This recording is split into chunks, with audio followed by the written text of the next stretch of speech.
The proposition. The notification from her banking app was the final straw. Insufficient funds. Zara Kapoor stared at her phone, her stomach knotting as she calculated the cost of her next photography assignment against her dwindling savings. Her tiny apartment, little more than a studio with ambitions, was cluttered with photography equipment she could barely afford. Cameras, lenses, and editing software that ate away at her student loan. You need to be practical, her mother had warned when Zara chose photography over business school. Now, 3 years into her degree at Mumbai University, those words echoed in her mind as she scrolled through potential side gigs on her phone. That's when the message from her roommate Divya appeared. Friend of a friend needs a +1 for some fancy event tomorrow. Pays $50,000 for one night. Interested? Zara's finger hovered over the screen. This wasn't what she had in mind when she moved to Mumbai to pursue her dreams. But her rent was due, and her next assignment required equipment she couldn't afford to rent. What's the catch? She typed back. No catch. Guy's some hotshot CEO who needs arm candy for a charity gala. Just dinner, dancing, looking pretty. Nothing weird. 50,000 rupees. For one night. It was nearly 2 months' rent. 3 hours later, Zara found herself in the lobby of the Oberoi Hotel, clutching her portfolio instead of a resume. She wasn't even sure why she'd brought it. Perhaps to remind herself that she was a photographer, not whatever this job would make her. Ms. Kapoor? A woman in a crisp pantsuit approached, tablet in hand. I'm Nisha, Mr. Shah's executive assistant. Thank you for coming on such short notice. Nisha led her to a private meeting room where Zara's potential employer waited. As the EQXIO door opened, she felt her confidence waver. Vikram Shah stood by the window, his silhouette sharp against Mumbai's skyline. At 35, he was younger than Zara had expected for someone who reportedly controlled half of India's tech investments. His tailored navy suit emphasized broad shoulders, and when he turned, she noticed a scar trailing from his right eyebrow to his cheekbone, an unexpected flaw on an otherwise perfect face. So you're the photographer, he said, his voice carrying the polished accent of international education. I am, Zara replied, suddenly aware of her simple cotton dress and minimal makeup. But I understand that's not why I'm here. A hint of amusement crossed his face. Direct, I appreciate that. He gestured for her to sit. Tomorrow night is the annual Innovation Foundation Gala. Every tech mogul, investor, and social climber will be there, including my ex-fiancée and her new husband. And you need someone to make her jealous? Zara asked. Vikram's laugh was unexpected, warm, genuine, at odds with his stern appearance. No, I need someone to keep the vultures away. Since my engagement ended, I've become prey for matchmaking mothers and ambitious socialites. Having a date simplifies things. So I'm a human shield. Precisely. You'll need to be convincing, but not overly attached. Professional, but not cold. Can you manage that, Ms. Kapoor?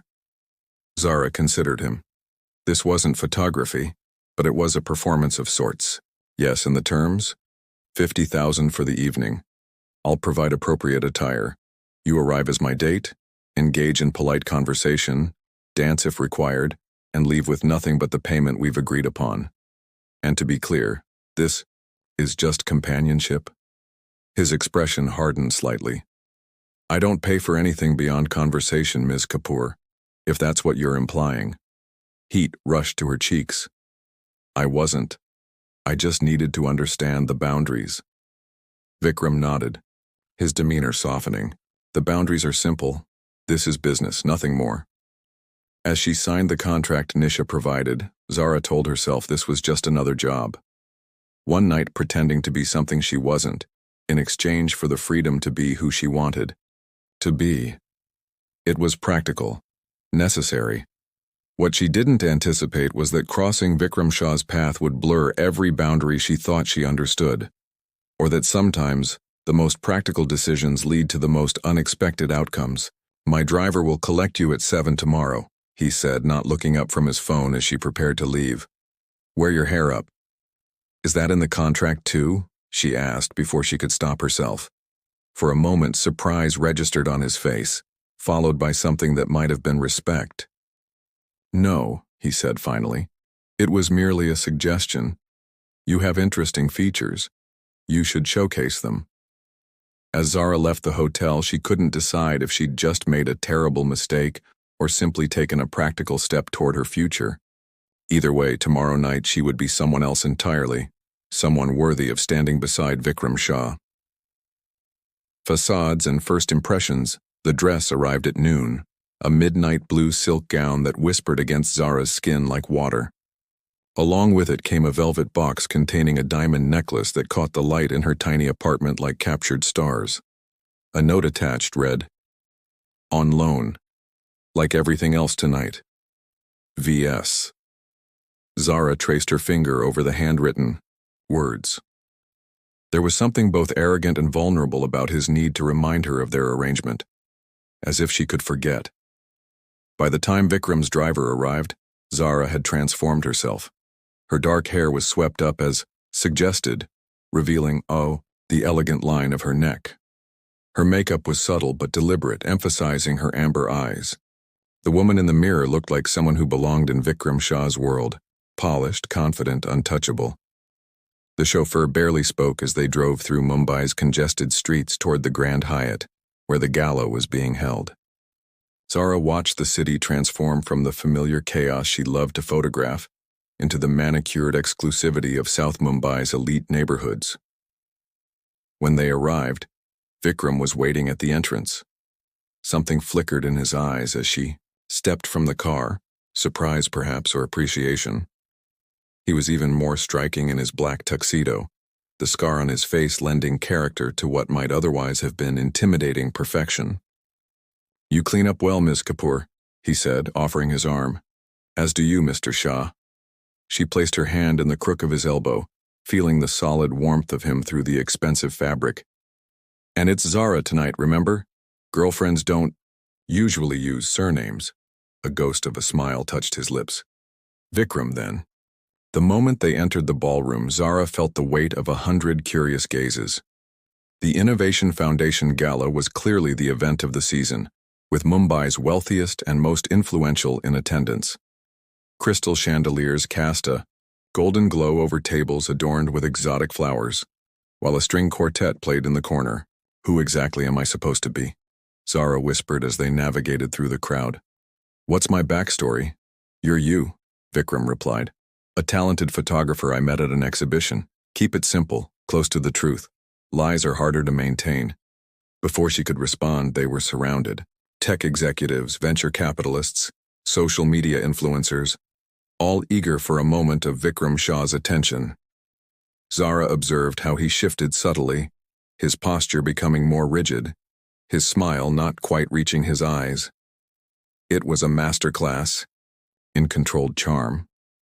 "Vikram, finally bringing someone to one of these dreadful affairs," said an older woman in diamonds and emeralds. Her appraising gaze traveled over Zara, assessing her worth like merchandise. "And who might this lovely creature be?" "Priya Auntie, this is Zara Kapoor." Zara, Mrs. Priya Mehra, an old family friend. "Charmed," the woman said, though her expression suggested otherwise.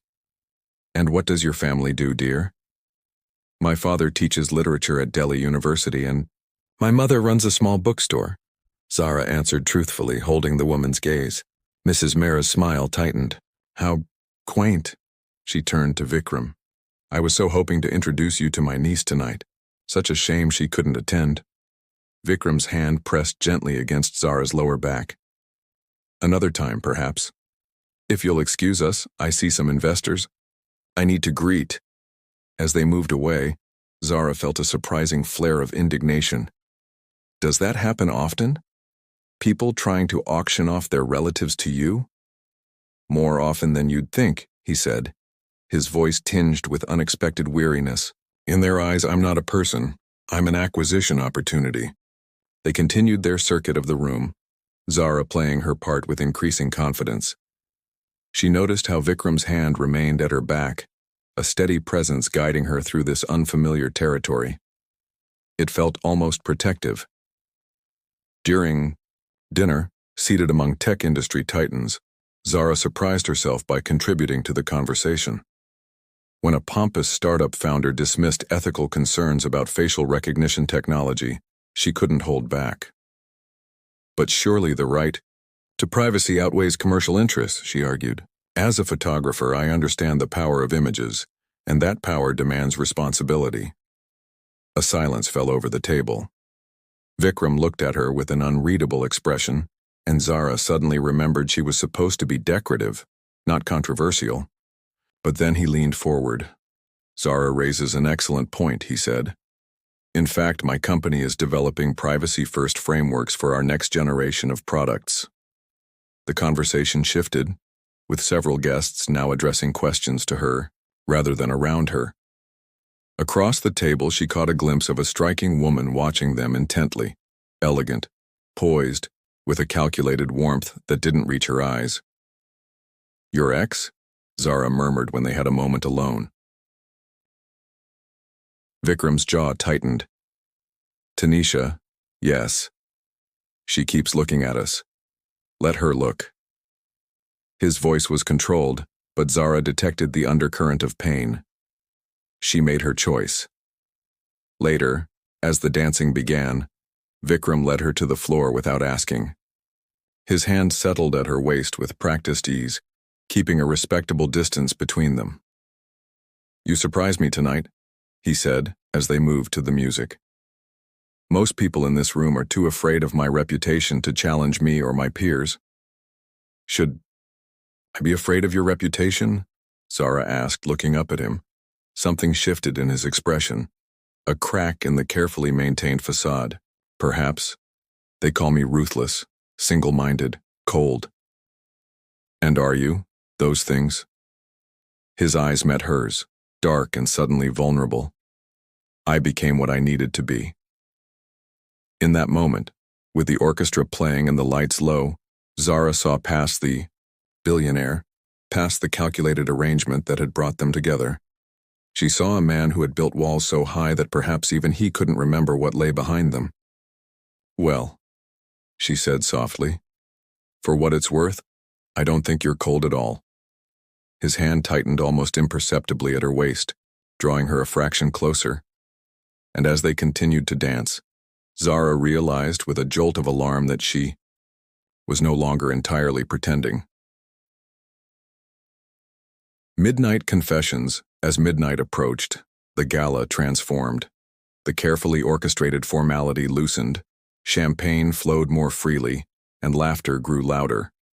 Zara found herself unexpectedly enjoying the evening, despite the weight of the borrowed diamonds against her collarbone and the constant reminder that none of this, not the dress, not the company, not Vikram's occasional smile directed her way, belonged to her. One more circuit, Vikram murmured close to her ear as they finished another dance. Then we can make our escape. Tired of showing off your arm candy? She teased, surprising herself with the ease between them. Something, like amusement, flickered in his eyes. On the contrary, you've proven to be far more than decorative tonight. That was quite a takedown of Minister Sharma's digital surveillance stance. I just spoke my mind. Probably not what you were paying for. Actually, he said, his voice dropping lower, it might be worth a bonus. They were interrupted by a waiter offering champagne. Vikram declined, but Zara accepted a glass, needing something to occupy her hands. As they moved through the crowd, she noticed Tanisha approaching, a tall man with silver temples at her side. Vikram, Tanisha called, her voice carrying a practiced warmth. I've been hoping to introduce you to Raj properly. You two should discuss the Singapore expansion. Vikram's posture stiffened, but his face revealed nothing. Of course. Zara, this is Tanisha Mehta and her husband, Raj Singhania. Lovely. To meet you, Zara said, extending her hand. Up close, Tanisha was even more beautiful. Flawless skin, perfect features, and eyes that assessed Zara with cool precision. Likewise, Tanisha replied. Vikram never mentioned he was seeing anyone. How did you two meet? Before Zara could recite their practice story, Vikram answered. Zara showed me how I looked to the world through her camera lens. It was illuminating. The simple truth beneath his words, that she had seen him, truly seen him, caught Zara off guard. She felt Vikram's hand slide to the small of her back, warm and steady. "How poetic," Tanisha said with a smile that didn't reach her eyes. "I never took you for the artistic type, Vikram." "There's a lot you never took me for," he replied, his voice pleasant but with an edge that made Zara glance up at him. The conversation continued, sharp pleasantries exchanged like fencing moves, until Vikram smoothly extricated them. As they walked away, Zara felt his tension radiating through the hand still at her back. "Are you all right?" she asked quietly. "Perfectly fine," he answered, his tone clipped. "We've made the required appearances. Let's go." Outside, Mumbai's night air hit them like a welcome shock after the air-conditioned perfection of the ballroom. Vikram's driver was already waiting, but instead of directing him toward Zara's apartment, Vikram asked, "Would you mind a detour?" 20 minutes later, they stood on the rooftop garden of Vikram's sea-facing penthouse. The city lights spread below them like fallen stars. Zara had slipped off her heels, feeling the cool tiles beneath her feet, while Vikram poured 2 glasses of water at a small bar. "No alcohol?" she asked, accepting the water. "I don't drink," he said simply, "but there's plenty if you'd like some." "This is perfect." She moved to the edge of the terrace, looking out at the Arabian Sea shimmering under the moonlight. "It's beautiful up here." "It's quiet," he corrected, loosening his bow tie and coming to stand beside her.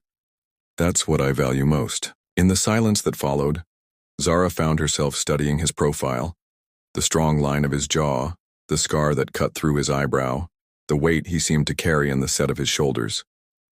"She hurt you," Zara said finally. It wasn't a question. Vikram didn't look at her, his gaze fixed on the distant horizon. "Business," he said after a long moment. "Our engagement was largely a merger of family interests. When a better offer came along, she took it. That's cold. That's reality in my world." He turned to her then, his expression unguarded, for the first time that night. "People like you, who speak their mind, who see the world through a lens of authenticity rather than advantage, are rare where I come from. People like me don't usually get invited where you come from," Zara pointed out. "Perhaps that's the problem." He set his glass down on the ledge. "May I ask you something, Zara? Something personal?" She nodded, curious. "When you take photographs, what are you looking for?" The question surprised her. "Truth, I suppose. The moment when someone isn't posing or performing, when something real shows through." "And do you find it? This truth?" "Sometimes," she said, "in unexpected places." Their eyes met and something electric passed between them. For a heartbeat, Zara forgot that she was hired to be here, that tomorrow she would return to her cramped apartment and struggling career while he remained in his penthouse overlooking the sea. "I brought something," she said, suddenly reaching for the small clutch she'd carried all evening. From it, she withdrew her compact camera, a professional habit she couldn't break. "Would you mind?" Vikram looked startled, then intrigued. "You want to photograph me?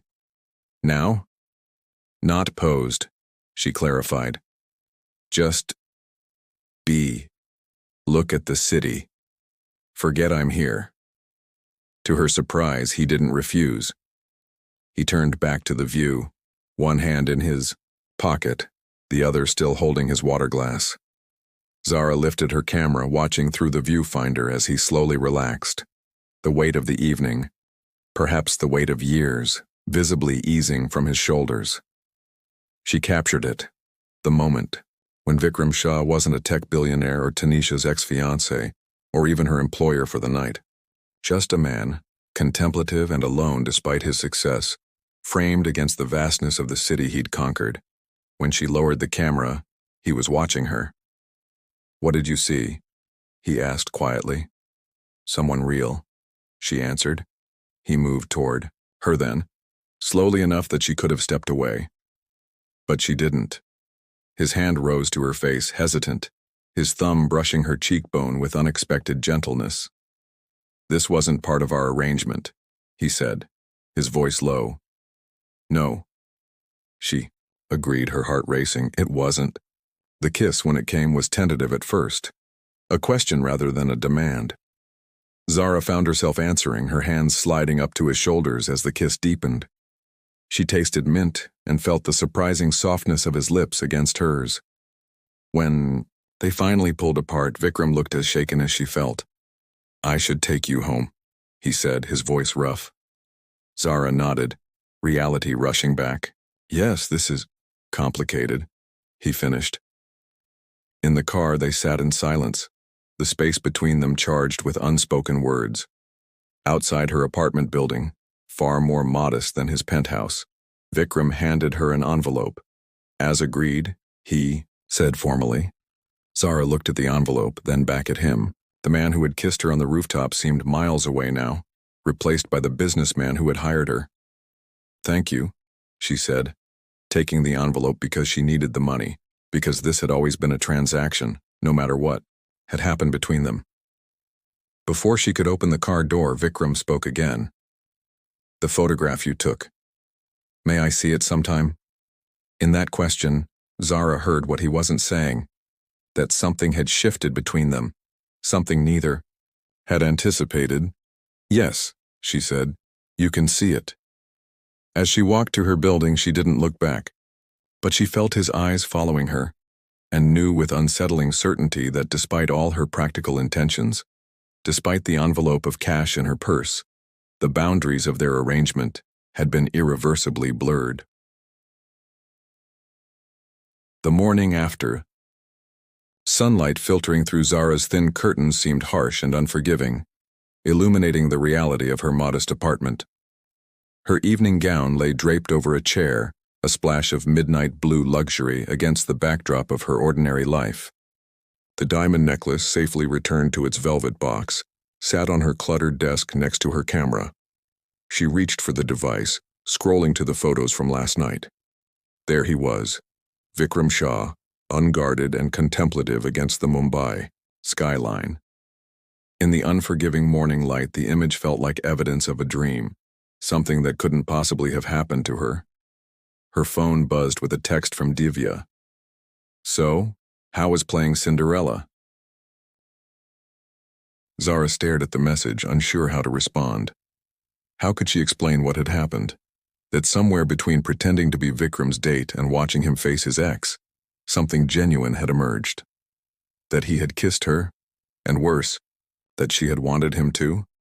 Interesting, she typed back finally. Paid well. Her finger hovered over the envelope of cash she'd left unopened on her nightstand. 50,000 rupees. The solution to her immediate problems. Rent, equipment for her upcoming assignment. Maybe even enough left over to send something home to her parents. All she had to do was open it and move on. Instead, she found herself in the dark room she'd improvised in her bathroom, developing the film from last night. As Vikram's image emerged in the chemical bath, so did the memory of his lips on hers, the surprising vulnerability in his eyes when he'd asked what she saw through her lens. This is ridiculous, she muttered to herself. It was one night. The rest of her Sunday passed in a blur of productivity, editing photos for a client, preparing for her classes the next day, deliberately not thinking about Vikram Shah or the unopened envelope or the way her skin had felt electric under his touch. Monday morning brought routine and relief. In the familiar halls of her university, surrounded by fellow students rushing, between classes the gala seemed like a distant fantasy. Zara threw herself into a critique session, grateful for the distraction of discussing composition and lighting techniques, instead of dissecting whatever had happened on that rooftop. These are quite good, Zara, her professor said, examining her recent street photography series. But I'm still waiting to see more of you in your work. Technical skill isn't enough. Where's your perspective? What are you trying to say? The question followed her out of class, echoing Vikram's words from the rooftop. What are you looking for? This truth? As she crossed the campus courtyard, her phone rang with an unknown number. Ms. Kapoor, this is Nisha Joshi, Mr. Shah's assistant. Zara's heart leapt traitorously. Yes? Mr. Shah would like to know if you're available to deliver the photographs from Saturday evening. At your convenience, of course. The formality in Nisha's voice made it clear. Whatever moment of connection had passed between them on the rooftop, in the official world, she remained exactly what she had been hired to be. A temporary solution to a social problem. I have classes until 4, Zara said, keeping her tone equally professional. I could come by after that. Perfect. Mr. Shah will see you at his office at 5. Vikram's corporate headquarters occupied the top floors of a gleaming tower in the Bandra Kurla complex. Unlike the warmth of his penthouse, Shah Innovations was all sleek minimalism, glass, steel, and calculated impressiveness. Nisha met her in the lobby, escorting her through security with practiced efficiency. Mr. Shah is concluding a meeting. He'll be with you shortly. Left alone in a waiting area with views spanning across the city, Zara felt acutely aware of her student attire, simple jeans and a cotton blouse against the corporate opulence. She clutched her portfolio containing the developed photographs, questioning every decision that had led her here. When Vikram finally appeared, he was flanked by executives in suits, deep in conversation about market expansions and quarterly projections. The man before her was a stark contrast to the one who had kissed her under the stars, his expression controlled, his posture commanding, his attention focused on the tablet in his hand rather than on her presence. Ms. Kapoor, he said when he finally looked up, his voice betraying nothing. Thank you for coming. Let's speak in my office. His private office was as impressive as the rest of the building, a corner space with floor-to-ceiling windows and minimalist furniture that probably cost more than her entire education. Vikram gestured for her to sit across from his imposing desk. You've brought the photographs? He asked, all business. Zara nodded, sliding the portfolio across to him. I developed them myself. Traditional darkroom process. Something flickered across his face, interest perhaps, as he opened the portfolio. Inside were 5 photographs. Vikram looking out over the city, his profile in shadow. A close-up of his hands holding the water glass. One capturing the moment he'd first spotted Tanisha across the room, raw emotion briefly visible. And 2 from the gala itself, Vikram in his element, commanding attention, and then a contrasting image of him watching Zara speak, an unexpected softness in his expression. He studied each one in silence, his face unreadable. These are not what I expected, he said finally. What did you expect? Something more flattering, perhaps, less revealing. You asked for truth, she reminded him. His eyes met hers then, and for a moment, the corporate mask slipped. Yes, I did. He closed the portfolio carefully. What do I owe you for these? The question stung more than it should have. Nothing. Consider it included in Saturday's fee. About that? Vikram leaned back in his chair. You never opened the envelope. Zara blinked in surprise. How did you? My driver found it on the back seat of the car this morning. You left it behind. He slid a familiar envelope across the desk toward her. Zara stared at it, embarrassment and something like anger rising within her. I forgot it, she said, the lie obvious to both of them. Did you? Vikram's gaze was too perceptive. Or did something about our arrangement become complicated? The word hung between them, laden with the memory of his lips on hers, of conversations too honest for strangers, of connections not covered by their contract. I should go, Zara said, rising abruptly. You have your photographs. And now your money back as well, Zara. The way he said her name stopped her. Saturday night wasn't just business for me either. She turned back to face him. Then what was it? Before he could answer, his office door opened and Nisha appeared. Mr. Shah, the investors from Singapore are ready for your call. Tell them. I'll be 5 minutes, Vikram said, not taking his eyes off Zara. When they were alone again, he crossed the room to stand before her. Have dinner with me tonight, he said. Not as my hired date, not as anything except yourself. Why? Zara, asked, needing to understand. Because for the first time in years, someone saw me as a person, not a portfolio. Because you speak your mind in a world where everyone tells me what they think I want to hear. He paused, a vulnerability crossing his features. Because I can't stop thinking about you. The admission hung in the air between them, honest and unguarded in a way their first kiss had been. This can't work, Zara said softly. We're from different worlds. Whatever this is, attraction, curiosity, it's temporary. Maybe, he conceded. Probably. But I'd like to find out. His phone buzzed insistently. The real world. His world. Demanding his return. I should let you get back to your investors, Zara said. Vikram nodded, resignation crossing his features. At least take this, he said, picking up the envelope. It was our agreement. Zara looked at the envelope, then back, at him. In that moment, she made a decision that felt both foolish and necessary. I can't, she said. Not anymore. Whatever happened between us on that rooftop, it wasn't part of our transaction, and I won't be paid for it. She turned and walked toward the door, her heart pounding. Before she could reach it, Vikram spoke again. What if I told you I need a photographer for an upcoming corporate project? Zara paused, her hand on the doorknob. Then I'd tell you to check my professional rates, they're quite reasonable. For the first time since she'd entered his office, Vikram smiled, a genuine expression that transformed his face. I'll have Nisha send over the details. As she left the building and stepped into the humid Mumbai afternoon, Zara felt lighter somehow. She had walked away from money she desperately needed, from a man she couldn't stop thinking about, and yet something had shifted. A contract had been voided, but perhaps something more valuable had taken its place. The possibility of something, real however improbable it might be. Her phone buzzed with a text as she reached the street. Dinner? 8 p.m.? As equals this time. Zara looked up at the towering building she'd just left, at the empire Vikram had built, and then down at her simple clothes and scuffed bag containing her most precious possession, her camera. Equals? It seemed impossible.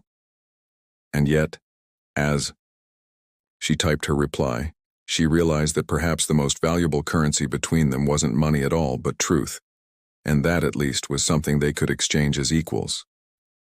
PM. But I choose the place. Zed. Beyond contracts, the highway restaurant Zara chose was nothing like the refined venues Vikram frequented. Tucked away in a bustling lane in Bandra, Café Nostalgia was a photographer's haven. Its walls covered with black and white prints from local artists, its atmosphere vibrant with conversation and laughter rather than hushed formality. When Vikram arrived looking somewhat out of place in his designer shirt despite having foregone a tie, Zara was already waiting at a corner table. She'd changed into a simple sundress patterned with sunflowers, comfortable, authentic, entirely herself. This is unexpected, Vikram said as he sat across from her, glancing around at the eclectic decor. That's the point, Zara replied. No borrowed diamonds, no pretense, just good food and honest conversation. A flicker of amusement crossed his face. I assume I'm paying, though? Absolutely not. We split the bill. That's what equals do. The waiter approached, a bearded young man who greeted Zara by name. The usual Z, and for your friend? As Vikram navigated the unfamiliar menu of fusion street food, Zara watched him with curiosity. Here, stripped of the trappings of his wealth and power, he seemed both less and more than the man she'd first met. Less intimidating but more human, the edges of his practiced persona softening in this unfamiliar environment. So, she said once they'd ordered, Shah Innovations, tell me something about your work that isn't in the press releases. Why that question? Because I want to know what matters to you, not your shareholders. Vikram considered her for a moment, then leaned forward. We're developing assistive technology for visually impaired children, he said quietly. It's not our most profitable division, in fact it operates at a loss, but it's the project I'm most proud of. Why? Zara asked, genuinely interested. He touched the scar above his eye unconsciously. When I was 12, a car accident damaged my right eye. For 6 months, doctors weren't sure if I'd regain full vision. His voice was matter-of-fact, but Zara could sense the weight of memory behind his words. I was lucky. Expensive surgeries, the best specialists. But it made me realize how much we take for granted, and how inaccessible the world is for those without such advantages. The revelation silenced her. This wasn't in any of the business profiles she'd hurriedly researched. No mention of this vulnerability in the press coverage of Mumbai's most eligible bachelor. Now you, Vikram said, his eyes meeting hers across the table. Why photography? What made you choose to capture moments rather than live them? Who says I'm not living them? Zara challenged. Photography isn't about distance for me, it's about presence, seeing what others miss. She paused, considering how much to reveal. My grandmother was diagnosed with Alzheimer's when I was 15. As her memories began to fade, photographs became our connection. I'd show her images from her past, and for brief moments she'd remember. That's when I understood the power of freezing time. Their food arrived. Colorful, aromatic dishes that bore no resemblance to the refined cuisine of the gala. Vikram approached the street food with cautious curiosity, following Zara's lead on how to combine flavors and textures. This is actually extraordinary, he admitted after tasting a particularly spicy dish. Better than the 5-star meals you're used to? Different, he said thoughtfully. More surprising. As the evening progressed, their conversation flowed more easily. They discovered unexpected common ground, a shared love for obscure documentaries, similar views on digital privacy, the same favorite spot along Marine Drive where they both went to think. The artificial constraints of employer and employee, of billionaire and student, gradually dissolved in the face of genuine connection. When Vikram insisted on walking her home despite her protests that she was perfectly capable of taking the train, Zara realized with a start that she wasn't ready for the evening to end. There's something I want to show you, she said impulsively, as they neared her apartment building. If you don't mind climbing 5 flights of stairs. Vikram raised an eyebrow, but followed her up the narrow stairwell to the rooftop of her building. Unlike his meticulously landscaped penthouse garden, this was a humble, somewhat neglected space where residents hung laundry during the day. But at night, with Mumbai's lights spreading before them, it held its own kind of magic. This is where I come to think, Zara explained, leading him to the edge where 2 plastic chairs stood facing the view. Not quite your rooftop, but the perspective is different from up here. They sat side by side, looking out at the same city they'd viewed from his penthouse, but from a completely different angle. From here, the gleaming towers of Vikram's world were distant beacons, while the vibrant chaos of everyday Mumbai pulsed immediately below them. I see what you mean about perspective, Vikram said quietly. From my building, you see the city as something to be managed, directed. From here, you're part of it. That's why I brought you, Zara admitted.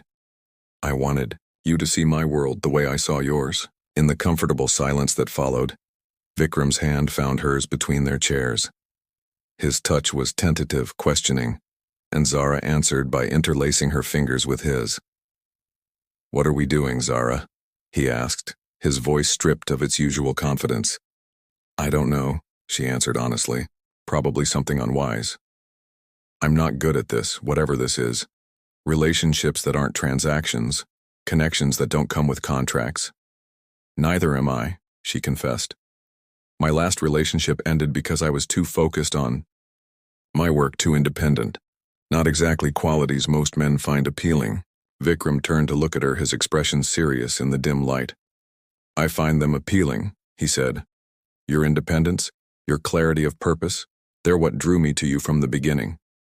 Even when I was just supposed to be decorative, you were never just decorative, he said. Not to me.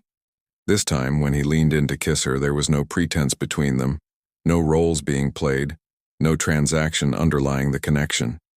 It was simply Zara and Vikram, 2 people discovering something unexpected in each other. When they finally parted, Zara asked the question that had been weighing on her mind. Where does this go? Be realistic. You run a billion-dollar company. I'm a student with a part-time photography business. Our worlds don't exactly align. Maybe they don't need to align, Vikram suggested. Maybe they just need to intersect. That sounds nice in theory, but it will be complicated. He finished for her. Messy, probably difficult. The press will have opinions. Your friends will be suspicious of my intentions. My board members will question my judgment. You're not selling this very well, Zara said with a small smile. I'm being honest. Isn't that what you wanted? Truth? His hand tightened around hers. The truth is, I don't know how this works either, but I want to find out. Not with a contract, not with an arrangement, just us, figuring it out as we go. Zara looked at their intertwined hands, his bearing the subtle markers of privilege, hers calloused from darkroom chemicals and camera equipment. Different, yes, but connected nonetheless. One day at a time, she suggested. No promises beyond that. I can work with those terms, Vikram agreed. Starting with tomorrow. There's an exhibition at the National Gallery I've been meaning to visit. Would you join me? Not as my photographer, not as my date for hire, just as yourself. I'd like that, Zara said, and was surprised to realize how much she meant it. 3 months later, Zara stood in a crowded gallery in South Mumbai watching, as people moved from photograph to photograph along the pristine white walls. Her name was printed beside each image, her first solo exhibition made possible by a grant she'd applied for and won on her own merit. The series, titled Intersections, captured moments where different worlds met. A street vendor outside a luxury hotel, children playing cricket in the shadow of skyscrapers, a fisherman's hands beside those of a diamond merchant, and in the center of the exhibition, the photograph that had started it all.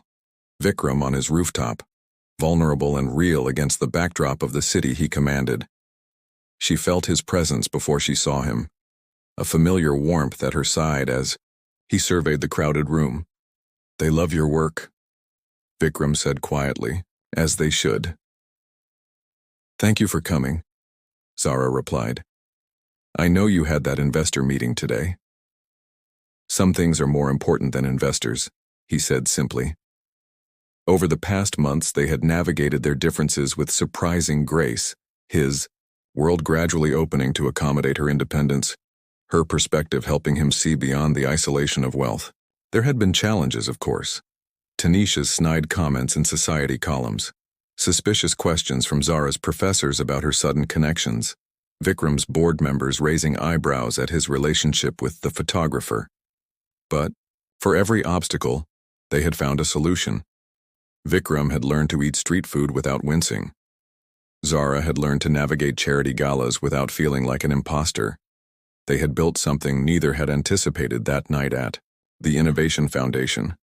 A connection based not on what one could do for the other, but on who they were together. I have something for you, Vikram said, drawing a small package from his pocket. A celebration gift. Zara unwrapped it carefully to find a vintage camera lens. Rare, valuable, but chosen with knowledge of her work and preferences rather than simply for its price tag. It's perfect, she said, genuinely moved by the thoughtfulness of the gift. But you know I can't accept expensive presents. We agreed. Check the receipt, Vikram suggested with a smile. Inside the box was a slip of paper showing he'd traded one of his own collector's cameras for the lens. No money involved, just an exchange between equals. Clever, Zara acknowledged, standing on tiptoe to kiss him briefly. Very clever. I'm learning, he said, his arm sliding around her waist as they turned to face her exhibited work. About value that can't be measured in rupees. About contracts that mean nothing compared to trust. About how the most important transactions are the ones that can't be quantified. As they stood together watching Mumbai's art elite examining Zara's vision of the city they shared, she realized that what had begun as a simple business arrangement had evolved into something far more valuable. A partnership built on seeing each other clearly without pretense or expectation. The contract that had brought them together had long since been rendered meaningless, replaced by something much more binding and yet infinitely more freeing. Love, freely given and received, with no terms except the truth they continued to find in each other. Ready to go? Vikram asked as the exhibition began to wind down. I thought we might get dinner at that terrible street food place you love. Only if we can split the bill, Zara insisted, a familiar refrain between them. Vikram laughed, the sound unguarded and genuine. Some things never change, he said, taking her hand as they walked into the Mumbai evening. No longer employer and employee, billionaire and photographer, but simply two people who had found in each other something no contract could ever contain.